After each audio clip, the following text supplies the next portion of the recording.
Hi, Scott Orlin of Cinema Magazine. The new film coming your way is called The Outpost, and I'm here with one of the stars of the movie, Scott Eastwood. Scott, there's an expression in theater before somebody goes on stage, break a leg. Apparently, I don't know how that applies in filming, but you took that to heart when you first started filming this movie. What happened?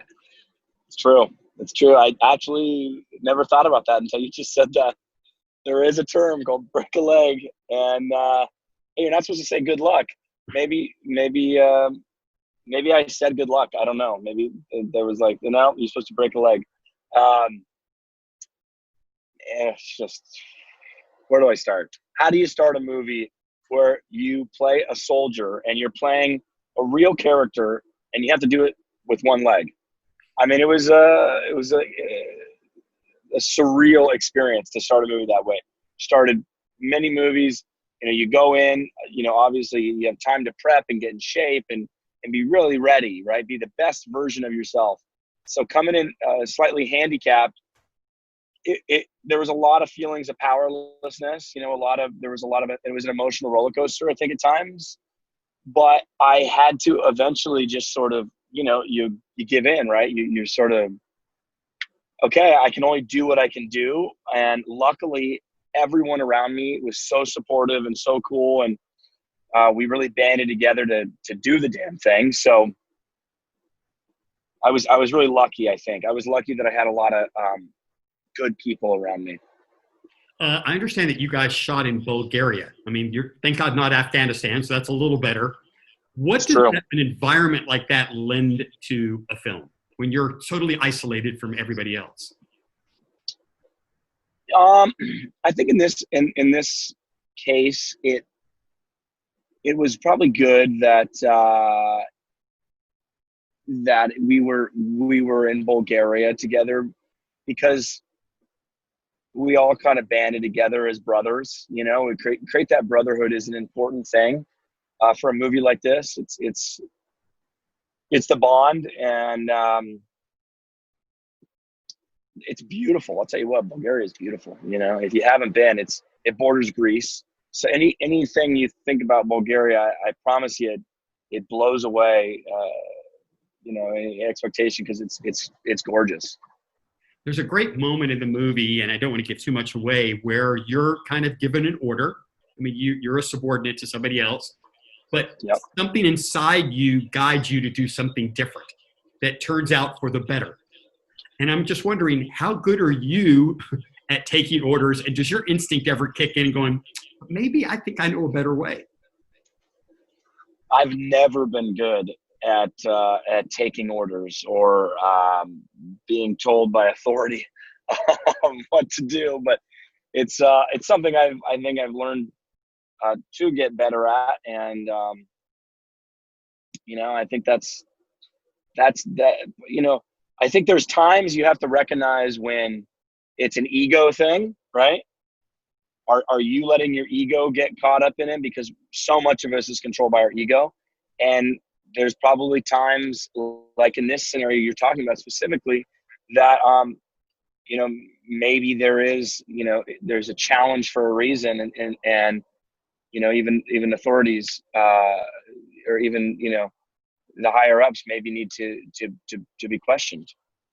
And speaking of the higher ups too, because obviously for centuries, as long as mankind's been around, there have been wars and there have been people fighting against each other. But going through a scenario like this, and especially the way the military put out this outpost, which was almost like a death sentence in a way for some of these guys because they were kind of trapped. Do we need to rethink some strategy? Did this process kind of give you a different perspective? About war in general? About the strategies of war. I mean, are people making the right decisions? I mean, it's surely, a military is all about redundancy, right? And this was definitely something that has changed their playbooks forever, right? Because of the situation that happened and what transpired, will forever change the military's protocol in the way they do things. And that's very interesting, right? I mean, in itself, that this you call it whatever you want to call it, a fuck up, is a part of history. You know, it's a part of history, and it's you know what we'll use to not make those same mistakes. Rod was telling a cute story about, because somebody was commenting about your mustache, and he goes, well, the guy that you're actually playing had that type of mustache. So when you met the real guy, was he sizing you up to make sure that you had the right stuff to play him? Well, I've only met Clint Romeshay via phone. So he had a project at Sony they were working on. So he was gracious enough to have a phone call with me, and I was able to, you know, ask a lot of questions. But he did have that mustache. That was true story. He had that mustache. He had much longer hair than I have now. He was.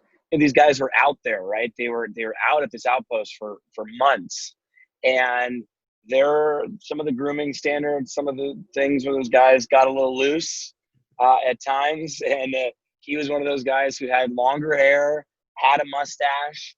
You know, he had been deployed. This was not his first deployment, so he was a seasoned guy, and you know that was all just part of who he was, and at that time. So we wanted it to keep it true. And a last question for you. Your dad recently just celebrated his 90th birthday. You're 34. Is there still 56 more years of activity in the entertainment industry in you? Shit, that's just asking me to sum up my whole life, aren't you? Say, tell me what, like I have a magic 8-ball. I have no freaking clue. You know, he's an inspiration to me, and if I'm lucky to you know get to do it for half of as long as he's done it, I think I'd be pretty thrilled with that. So, well, it's great everything that you've done so far, Scott. I know you're in a car driving, so thank you for taking the time to do this interview. The movie is called The Outpost, and this is Scott Orlin. Until next time. Thank you, sir. That's it.